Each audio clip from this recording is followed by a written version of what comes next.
Hi guys, it's been a long time without this segment, so welcome back to Stories with Jagenda. If you're new here, my name is Pius Jagenda, and this is a segment where I share my life stories, and at the end of this video, I expect a person, a one or two, to be motivated or to learn something from it. So today, one of the things that has triggered me, or some of the things that I've been thinking about in the past, is how we went to school, and through the time that we were in school, you realize that we had smart people, all who we used to call bright students, and then we had the us who were dull during that time of studying in school.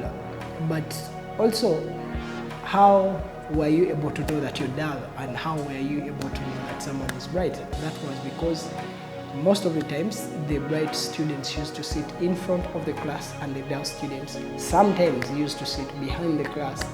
And I realized the education system where we are in, you're supposed to study hard and then pass these exams that are given to you.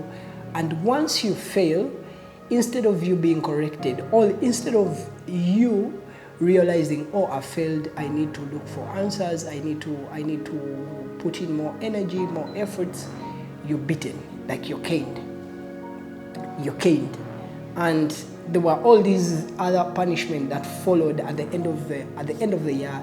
If they would read you out, they would shame you, and those who were bright, they would get prizes. I believe people who have studied in Uganda can relate to that, or even some areas in Africa, you can be able to relate to that situation, that once a kid has not been on the top, or you have not got that pass mark that the school decided to have, you're going to be punished, you're going to be caned. And even in scenarios where you come late to school, there are going to be a couple of punishments. Now, growing up, I've lived a life where I don't have anyone to punish me for things that I've not done right. I don't have anyone to shame me just because I've not done anything right compared to other people, or just because I'm not in the same standard with other people.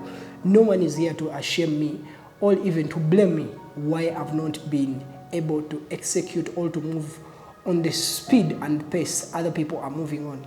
And the only way that I've been able to learn is every time that I make mistakes, I'm able to sit down, assess those mistakes, and then be able to change on how I do things depending on the goals that I have, the goals that I want to achieve. And I think this is something that is lacking in the education system, where kids are not given time to think about when to correct these mistakes that they do. They are not given chance to really decide where they want to be in the time to come. That is why when you look at most of the people that come out of universities today, if you ask them what can you be able to do in a workspace, all they can say, anything. Or even some of them, you'll find a graduate of a certain course. Is it graduate? Graduate.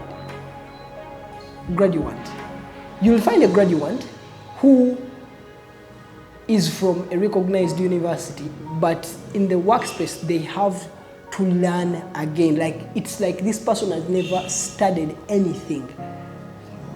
It's like this person, the period they spent in school was just to learn English, and then when they come into this workspace, they have to learn everything from scratch, away from the courses like law, away from the courses like being a doctor, away from the courses like being a nurse. But also in those courses, you'll see that some people decide to learn on the job. They come out of school when they don't know what to do. And these are the people that you usually have. For people who have friends, you realize that a friend will reach out to you and ask you that, hey, do you have a job recommendation for me? And then you'll ask them, which job would you like to do specifically? And someone would say, anything. And we all know that anything is not a job that you can be able to. Like no one, I've never seen anyone who is specialized in doing anything. So, and I believe such challenges are created by the fact that our education system has not taken time to let us figure out, like to let us make these mistakes and be able to correct them. And at the end of the day, I believe by a person making mistakes and you're able to correct them, you turn out to be a better being in society. So I hope we get to that point. Even parents, I hope we get to a point where we let the children that are growing up, the kids and people around us, make mistakes to be able, and then I believe by allowing people to make mistakes and then they learn from them, they'll be able to turn out better human beings and they will be able to come out with better solutions. I will give you an example. When I was in campus and then I started working with Media Challenge, there were so many times where I had to like make mistakes with photography. There were so many things that I ruined because I didn't know what to do at that particular time frame. And these mistakes always pushed me so hard that I had to go online and learn. I had to put in extra time to be able to learn.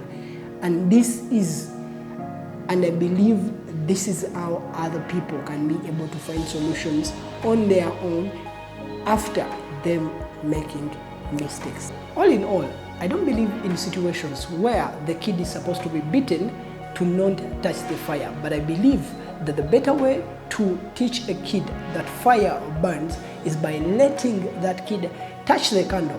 And once the candle burns that kid, trust me, that kid will never get close to that fire again. My name is Pastor Jagenda. Thank you for watching this video. Hope you have been motivated from Stories with Jagenda. Don't forget to like and subscribe to my channel because I upload videos every single week. Stay motivated. I'll see you in the next video. Peace.